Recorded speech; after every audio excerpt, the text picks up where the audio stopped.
Welcome to the Success Through Failure podcast, the show that reveals failure as your path to success.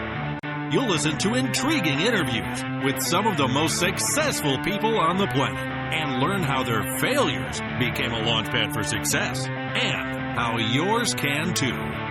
Here's your host, former Division I All-American wrestler, former Division I head coach, speaker, and personal coach, Jim Harshaw. Welcome to another episode of Success Through Failure. Today I bring you Dale Richardson. Dale is a speaker, coach, and leadership trainer with the John Maxwell team. Yes, that John Maxwell, the leadership author, speaker, guru that we've all heard of and read. Probably a lot of my listeners have read his books. A lot of my podcast guests have recommended John Maxwell books. But Dale graduated magna cum laude from Morgan State University and holds a law degree from one of the top law schools in the country, University of Virginia, my alma mater. Wahoo wah, wahoo wah. And he's also the host of the Live the Goals podcast, a show dedicated to helping you set and reach goals that matter. He was an athlete and he actually wrestled in high school. If you don't have time to listen to the entire episode, or if you hear something you like about on the show here, make sure you grab your free copy of the action plan from this episode and get access to all the action plans from the other episodes if you just go to jimharshawjr.com/action. Dale, welcome to the show. Thank you for having me, Jim. I'm excited to be here. Looking forward to it. Let's start with this. Tell us about your athletic background. Yeah, well, Jim, my athletic background started early and ended early. So I started wrestling at the age of about 4.5. Had three older brothers who are substantially older than me that wrestled. And so, of course, as the good younger brother, I wanted to be just like them. And so I started following them to practices and started wrestling at 4.5. And actually stopped wrestling at the beginning of high school. And my claim to fame here is that somewhere in the really, really young ages, I think I was probably about 5 or 6, somewhere in that ballpark, I got a junior Olympic gold in there for wrestling. Nice.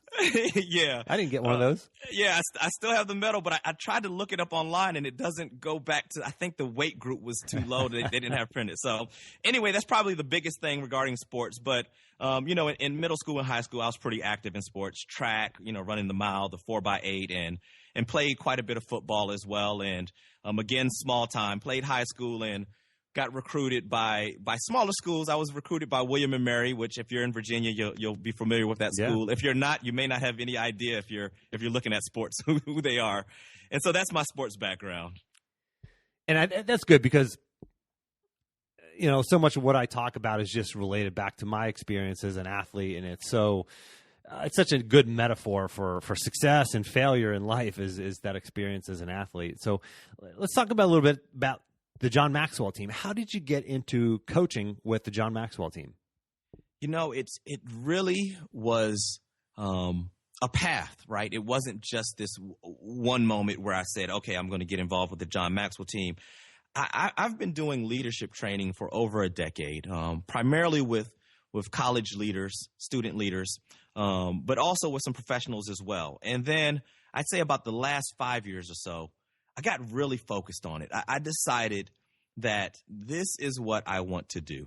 And so I started trying to get better, right? No more winging it. No more putting things together, the night before. Let me really start to try to get good at this. And so I spent a few years getting good at what I was trying to do. And then you get to a point where you say, look, I can't do this by myself. And I'd love if I had the knowledge to have gotten there earlier, but it took me a few years. Sometimes I do well, I learn, but I'm not always the smartest person right off the bat. So it took me a few years to figure that out, that I needed some help. And I started looking around for different programs that could help speakers and coaches and trainers. And I just didn't find anything that I thought worked for me. And eventually I was introduced to the John Maxwell team. and got the opportunity to join. And the more I looked into it, the more I realized, like, look, this is something I want to be involved with. I feel like the values are aligned with mine. The core beliefs are aligned with mine. And so, you know, it's you sign up, and then they've got a bunch of training that you have to go through, and a live certification event you got to go to as well. And I got to just tell you, it really was I really want to say it's life-changing. I just signed up. It's only a year and a half ago, but even over the course of that year and a half, I mean, I've seen such growth in me and what I've been able to do as a speaker, trainer, and coach. Man, that sounds pretty cool. I love learn. You know, everybody listening to this podcast is into personal development and personal growth. Can you share? I don't know. Can you pull back the curtain a little bit? I mean, what kind of things did you learn, or maybe a little bit about what the methodology is like? Yeah. So, I mean, it almost too much to dive into. Yeah, sure. But I'll try to boil down some kind of core concepts. And so Jim, I'm really big on kind of learning by watching. You know, I learn just about from any and everything. And so one of the lessons I learned that they didn't really teach, but I learned from watching, is just the amount of energy and effort they put into evolving for the better. And so even over the course of this last year and a half, there have been so many changes that they've implemented with the John Maxwell team that have just really up-leveled it, right? I mean, not just random changes, but on point with the mission and the goal. And so I've kind of extracted that from what they're doing and said, okay, so I got to remember that I got to continue growing.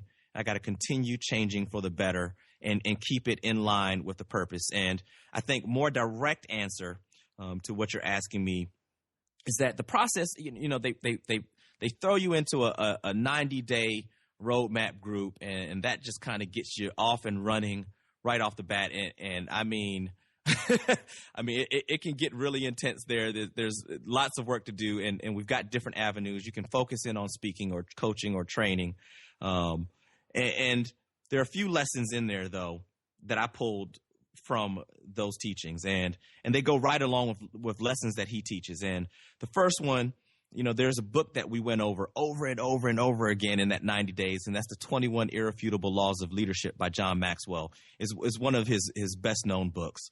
And the first law in that is the law of the lid. And that's really one of the main things I learned during this process of training as a John Maxwell speaker, trainer, coach. And that law of the lid basically says that your ability to lead others is capped at your lid. And if you don't raise that lid, you're only going to be able to lead people underneath that lid. So you're only going to be able to lead people who have a lower lid level than you. And so that just really reinforces the need to continue my development, my personal development. And so, you know, what's surprising is you go into this training program thinking, all right, this is going to help me be a better speaker or a coach or a trainer or whatever it is you want to do. And you kind of come out of it realizing I've got a lot of work to do on myself, and let me dig in and train myself. So that's part of the curtain pulling back. And then the two quick things I'll just add in, two other laws that they kind of pounded in, is the law of process and the law of sacrifice. And the law of process is really about having a plan and having steps that you do, right? We don't win the game in one day. We win it by what we do on a daily basis. And it's something that I call incremental exponential success. And so the little steps you take each and every day on a consistent basis are what's going to lead you to that exponential success down the road. And then the law of sacrifice is really, and I know you believe this too, it's really about the fact that you've got to choose to lose something, right? We have a choice and we have a decision to make. And so you're going to lose something. The Olympics just ended on the day that we're taping this. The Olympics ended not too long ago. And so those Olympic athletes, I like pointing to them because they had to lose out on eating whatever they wanted to, partying with their friends, hanging out. They had to lose out on that, but they chose to gain. They chose the path towards the gold medal. And so, you know, that's another thing that I learned in that program, is that we've got to sacrifice something. And the higher up you get in leadership, actually, the more you have to sacrifice, because now you have people that you're leading that are depending on you to continue growing and continue leading them in the right direction. Man, that's great. So law of the lid. What was the second one? Law of the lid, law of process, and law of sacrifice.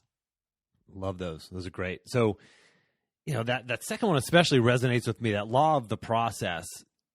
We all want success in whatever area of our life it is. We want to lose 15 pounds or make more money or improve our relationship with our spouse or whatever the case might be. Mm-hmm. There's a great book called Slight Edge by Jeff Olson, and it yes. talks about that consistency, that the incremental, small incremental things that you do every day that eventually lead to success. And it's just, as athletes, a lot of the listeners are former athletes, not all, but I think most of them are. And you know that, you have to go to practice every day, and it's not one practice that helps you take that leap. It's the cumulative effect of many, many, many practices. And even myself as a former athlete, I sometimes forget that, because I remember talking to Dr. Rob Gilbert, and Rob Gilbert is he does the Success Hotline, and that was episode 33. So his Success Hotline, he's done it every day since 1992, I think it was. Wow. Which is absurd, right? It's just crazy. And I said to him once, we were talking, I was like, how have you done that? Every single day. I'm like, that's crazy. He goes, well, Jim, it's not really, if you think about it. He goes, when you were a wrestler, you practiced every day, right? I'm like, well, yeah, good point. He's like, well, mine doesn't take that long. Mine's not like a 2-hour practice. Mine's just a few-minute message. I'm like, okay, well, that's a good point. We've all been there. We've all had to do something consistently, whether it's just getting up and going to work, or getting your kids ready for school, or whatever the case might be. We all have that ability to be consistent, and that's once you identify the things that you need to do to get to where you want to go, then you just got to implement them consistently. And you're not going to see success maybe today or tomorrow, and sometimes you're going to see failure, but it's knowing that it's part of the process. And for me, I believe that you have to have coaches, and I know you're a big fan of mastermind groups as well. Yes. It's like when you have those people around you, then you can make those course corrections you need. It's okay, just start moving forward. And if you have the right people around you, they're going to be your sounding boards and provide you feedback and validation and coaching and et cetera, and input and help you make the adjustments. But you got to consistently apply that process. So that's great. Absolutely. So what about goal setting? I know you talk a lot about goal setting, and that's sort of a core part of your brand. Your podcast is named Live the Goals. Can you give us sort of any tips on goal setting, something concrete? Maybe, I don't know if there's something out there. They say there's nothing new under the sun, but I don't know if something, maybe a unique perspective or something that the listener or myself haven't heard of before. Yeah. So of course, everybody's heard of the typical stuff, right? About set SMART goals and how it has to be, specific and measurable and so forth and so on. But what I found is that that's not enough. You can set the SMART goals, but you gotta have a way to make sure you're going to follow through, and it's got to be something you want to follow through with, because inevitably you're going to hit some roadblocks. You're going to hit some obstacles that are going to challenge you. And those are the points where you start to ask yourself, is it worth it? And if you answer no, then you're going to turn around and you aren't going to finish that goal. And so, what I talk about is, and like you said, there's nothing under the sun that's new. And I think there's a lot of truth to that. But sometimes we can say things, or you get a message from somebody in a different way that resonates with you. And so, I talk about a MAP method. And that's MAPP. And that's mindset, action, plan, and then your purpose and passion, right? And so those are really the steps I try to walk people through when I help them with their goal setting. First and foremost, you got to have the right mindset, and that includes doing daily affirmations and thinking positive rather than negative. Some people have a scarcity mindset versus an abundance mindset. Those things really do come into play. And I'm an attorney as well. And, we talk about the prosecution and the defense attorney. Well, there's no better prosecutor who will send you to jail, to mental jail, than yourself. And so, we have so much self-doubt and self-negative talk. And who do we believe more than ourselves? Nobody. We believe ourselves. And so you got to turn that around. You got to get your mindset in the right place. And so, I help people with different tools and strategies to kind of get yourself moving in that right direction. And sometimes you got to OD on it, especially if you're really negative. sometimes you got to OD on the positivity to kind of start that change. And then secondly, nothing happens without action. So you got to be willing to take steps and put it to action. You talked about the fact that you liked the law of process. Well, that requires action. You can have that plan together, but if you don't take action, then nothing's going to happen. And then the third step was the P, was plan. What I'll add in here with the plan that I think some people forget nowadays is that research should go into developing that plan. I understand that you might do things differently. I understand that you've got the right mindset and you're going to take action, but do your research. And I'm sure when you coach people, if somebody came to you and said, hey, I want to lose 100 pounds and I want to lose it by next week, you'll know that they may not have done any research to realize that that's probably not a healthy thing to do if you're gonna do it right, and probably impossible as well. And so do some research, figure out what people have done. Success leaves clues. And so what have other people done that got them to where they want to get? And how can I create an analogy that'll work for me? And then finally, what ties this all together really is that final P, your purpose and your passion. You know, I do believe that when you hit those obstacles, if you don't have a clearly defined vision of what your purpose and passion is at this stage in your life, then it's really easy to walk away from whatever you're shooting for. If you just happen to want to, you know, some people say, hey, I want to earn $1 million. You know, when I'm talking to them and I'm training them or coaching them, we ask why a whole bunch of times before we get to that purpose. Why is it that you want to earn that money? Why is it that you want to lose that weight? What's the purpose behind it? What's really at the core of why you want to do this? What's driving you? Because in those times when you face those obstacles, that's what you're going to have to draw on. That's what's going to get you out of bed each day. Because I got to tell you, and I've been there. There are times where just saying I want to earn a lot of money is not going to get you out of bed when you don't feel like it. But if you really tie your actions and your plan and your mindset to that purpose and that passion that you got, that's that little thing that makes you kind of tear up sometimes or makes you want to jump for joy. You're going to realize, you know what, this is an obstacle. I need to find a way around this. Let me get up and do it. Man, couldn't agree more. You know, I so believe that you have to do the work to get clear on those things. And most people aren't willing to do the work, but it's a little bit of unfair of me to say that because we never learned it. You know, we didn't really learn that in school. You know, this is, I think, one of the most important soft skills out there is learning what your values are and learning how to coach yourself, you know, how to change your self-talk and impact your own mindset. And it's just, it's not learned. So there's people out there like yourself and myself who are teaching this, and it's such a good investment to get somebody to help you get clear on those things, because otherwise you're just doing what the other people around you are doing, you know, and that's not going to get you to where you want to go. If you want to be extraordinary, you can't do what everybody else is doing. That's a quote from Dr. Bob Rotello is a leading sports psychologist in the world. If you want to be extraordinary, you can't do what everyone else is doing. And most people aren't doing this kind of work that you're talking about to get clear on the things that you're talking about. Yeah. And Jim, let me throw this in too. It can be painful, right? I mean, I'm sure you've seen it on the people you're coaching to try to get clarity, right? When I'm coaching people to get clarity, because it's a new skill, right? We're trying to help people develop a new skill of really looking in. And a lot of people haven't done that before. And you know, they haven't really truly 100% explored what they want and what is meaningful to them that they can base their lives around. And that can be so frustrating because you're used to answering things on a surface level.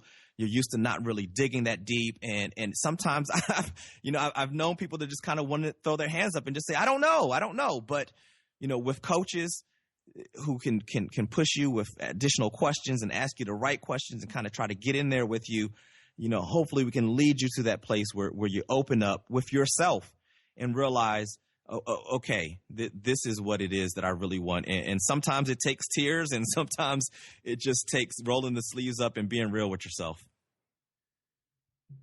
So is that the difference, I guess, between, you know, you got two people, let's say, of equal talent.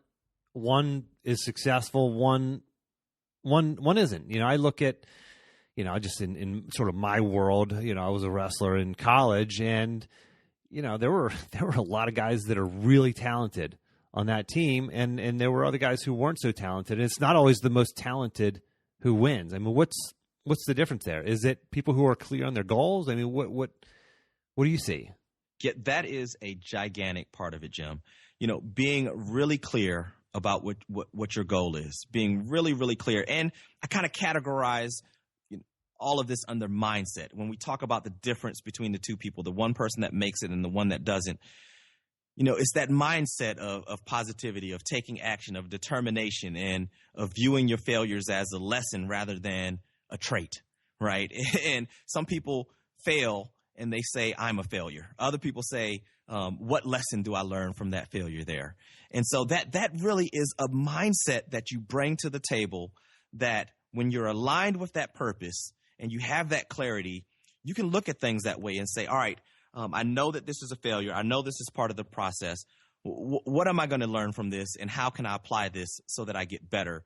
And I think a tangent differentiator is that determination, right? Is knowing that you're going to stick it through because that purpose is so big and powerful. Knowing that these obstacles aren't the end of the world, and I'm not going to treat these obstacles as a sign for me to do something else, which I see people do too sometimes. They're making that progress, and then they hit this obstacle and they say, well, that must be a sign that I'm not meant to do this. And so having that determination, that clarity of what your purpose is going to be, that all kind of falls into what your mindset is, because all the talent in the world isn't going to get you there if you don't have the right mindset and right outlook. A lot of the listeners they're leaders, whether they're a parent who's just leading a family, or they're a leader in their company, they're a manager, maybe they're a coach and they're leading athletes. How do you teach this? How do you teach this and help other people get clear on their goals? I mean, I know it's a big question, but I mean, how does this person who is listening, who's they're at some level they're already bought in. I mean, they're listening. The listeners listening to this while they're on their commute or they're working out or whatever the case may be. Right. At some level, they're already bought into this. How do they share this with other people in their circle of their sphere of influence who are maybe not bought in? How do they teach this or replicate this or help other people? Yeah. So if we're talking about people leading other people in their lives, that's one thing. And I'll just throw this out first, because I think you also mentioned people who might be employers and have employees. The one thing you can do, and this is kind of the cheating solution, is that you can make sure you hire the right people, right? I mean, that if anyone who's running a business, that is a gigantic step. Taking more time to make sure you're hiring the right people. Now that's kind of the cheat step. So I'll go past that and I'll get more into the question you're asking of people who maybe aren't employers, or even if they are and now they've hired the right person and they still want to lead and teach people this. So, I think it really starts at the core, and it is not even really the lesson that I'm trying to teach. It's about the connection I make with the person, right? Because if I make the connection with the person, then I'm willing to lead them. I mean, I'm able to lead them, and they're willing to follow. Without that connection, I might be hitting my head up against the wall. And I don't know if you've experienced this before, but I know I have, and I've learned better, and I'm still learning. But sometimes you'll give advice to somebody, and they don't want it, and they're not going to follow it, and they might even be upset at you for pointing out that advice, or maybe even offended that you tried to give that advice. And so that connection with the person is what opens up the door. So as far as teaching this to people in your life, one, you have to value them, and you have to show them that you value them. And you show them that you value them by investing in them, in trying to help. I've had people that I've met and I've had to lead that maybe we didn't have the best relationship starting off. But I tell you what, the more I learned about them, and the more ways I found to try to help them, the more they warmed to me, because they understood that I saw them, that I valued them, and that I'm here to help. And as I continued to invest in them in different ways, that opened the door for me to begin to teach them different lessons.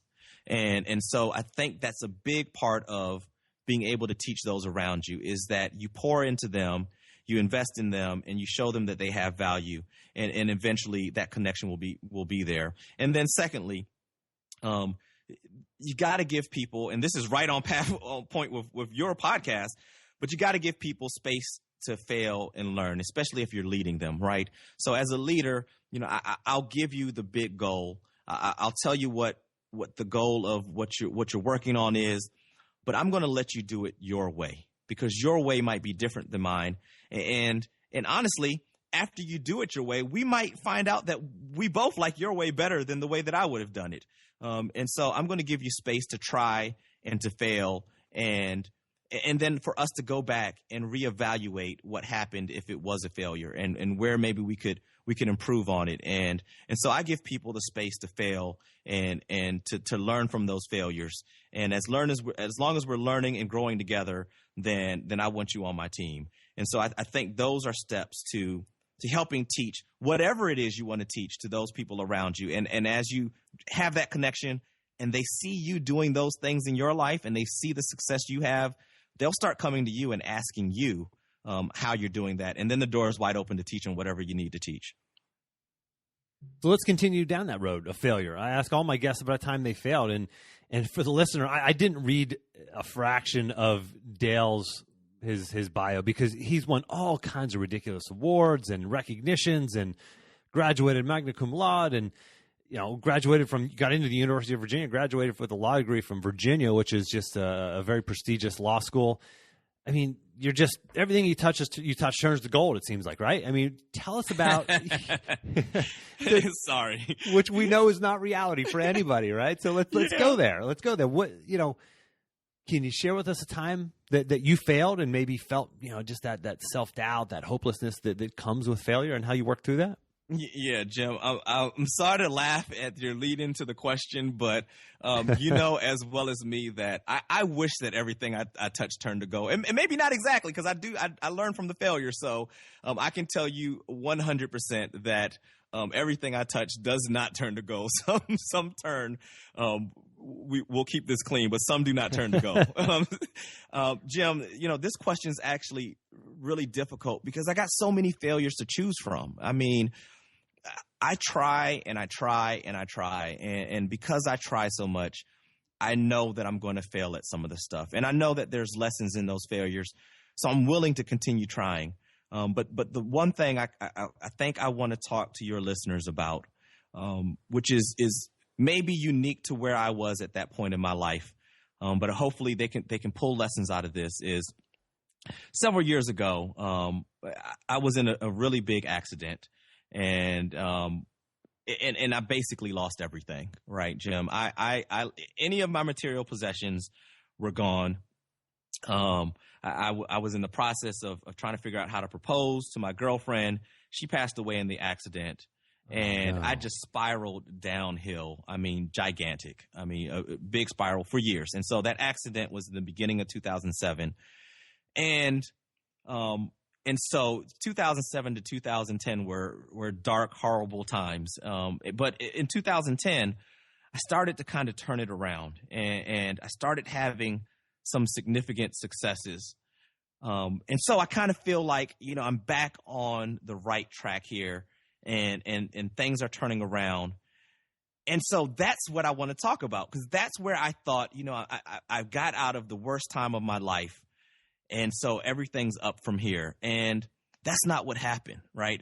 What happened is that I continued to have failures after that. I continued to have obstacles. And here's what one of the big obstacles was. As I came out of that, I started putting more of my energy into my work. I actually started a tax franchise that I bought in 2010, which is just a miraculous story that is part of my progress and transition to what I'm doing now, because I went from having literally nothing to figuring out how I was going to buy lunch to somehow less than 10 months later, owning a tax franchise. And a lot of that is about the mindset and the process and working on yourself and developing the skills and what I teach and what we've talked about. But what I started to realize is that one of my strengths that I had counted on for much of my life wasn't there for me anymore. One of the things I've always been great at is being able to think several steps down the road. And as an attorney, I did a lot of contracts for businesses. That was one of the things that made me so good at that, is that I could kind of forecast down the road, here's some issues you might face, so let's account for them now, or let's plan for them now. I've used that throughout my life, even through law school. Here's what's coming up down the road when I graduate. What can I do now to put myself in a good position later? So that was a strength of mine. And I had some concussions in the accident, and I'm sure just from being all over the place emotionally, I lost that, Jim. I started doing things and planning and trying to put together the franchise, and even in some of the law work that I was kind of chipping away at. And what I'd realized, and was horrifying to me, was that I was getting kind of just knocked out of the blue by things that were happening that when I look back at them, I would say, that was so obvious. Like, why didn't I see that coming? And so I wish I could convey to you how scared I got when that happened. I mean, so scared. I was just afraid, because I didn't know what that meant, not only for my career and not only for this business I'm starting up, but just life. If I can't see past step number one, what does that mean when that was such a big part of my identity? And so while I was down in the dumps there, because I thought everything was moving up, I said to myself, okay, what are some steps you can take? What are some things you can maybe do on a regular basis to build this back up? Maybe it never comes back. Maybe this is something you're going to have to deal with for the rest of your life, but maybe it's not.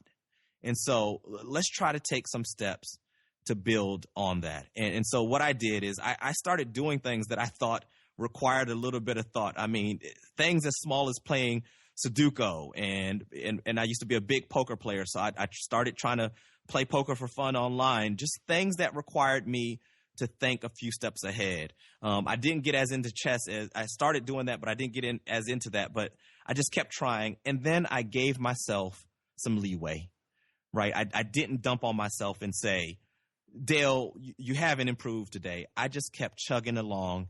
And when those things will pop up where I say, that was obvious, how did that happen? I would say, that's okay. We're working on that. In the meantime, are there some steps I can put into place to kind of stop that from happening again until I get to the same place?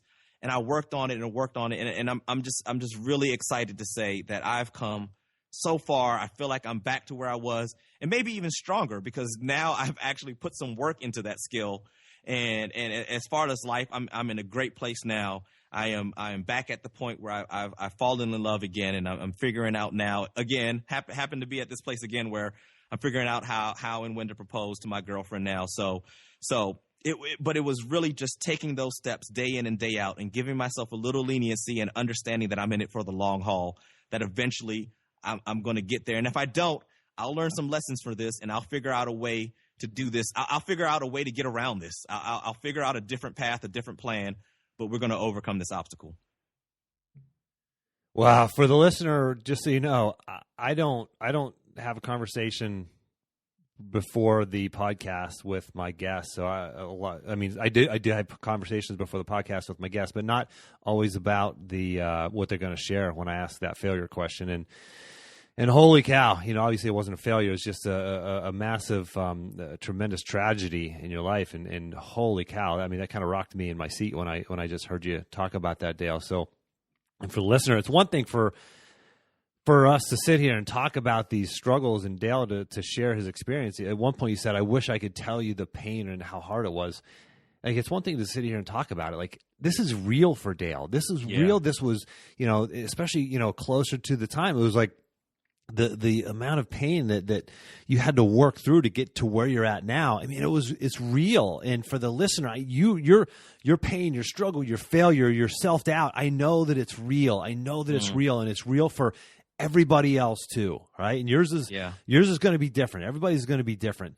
And man, Dale, I really appreciate you sharing that. And that's, wow, what a story.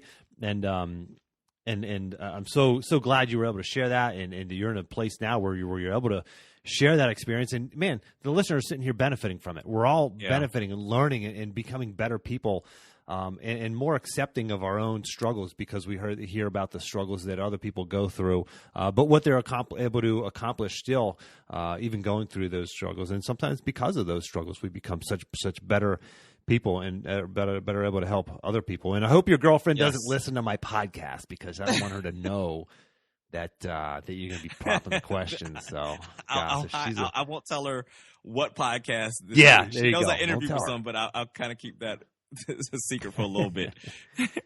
So we talked a lot about goals and goal setting. Let's get concrete here.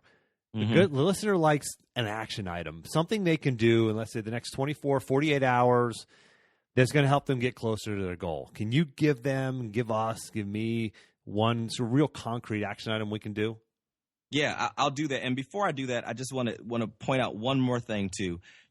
Because I was on that path up and I started to realize I wasn't able to analyze further, it wasn't a big, gigantic failure, but it felt like a bunch of tiny failures every time I realized I didn't analyze something properly. So it felt like death by 1,000 cuts, and it just felt like failure after failure after failure. And so I wanted to point that out to people too, just in case they don't see something as a big failure, but they might be going through something similar. But yeah, that's right. That everyday failure that we all feel.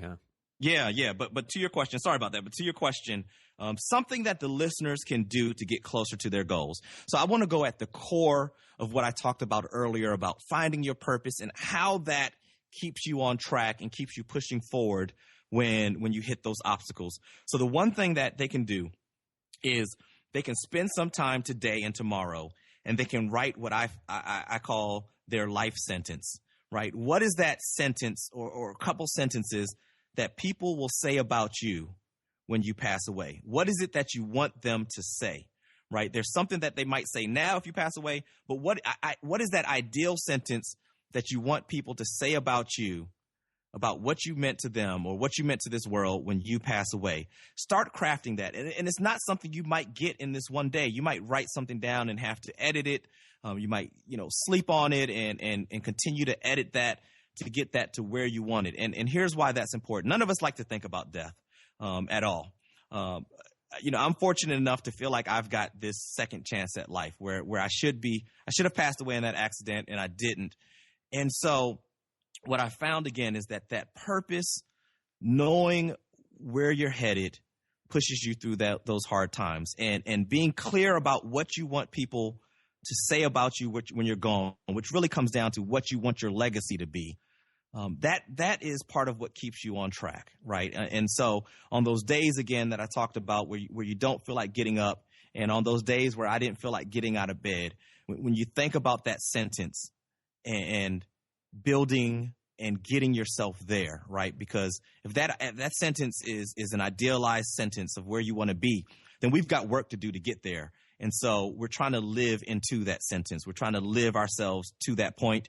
And so I think that's the one big step I'd tell people to make right now is to write that sentence down, start refining it, and then review it on a daily basis and make sure that you're living towards that ideal.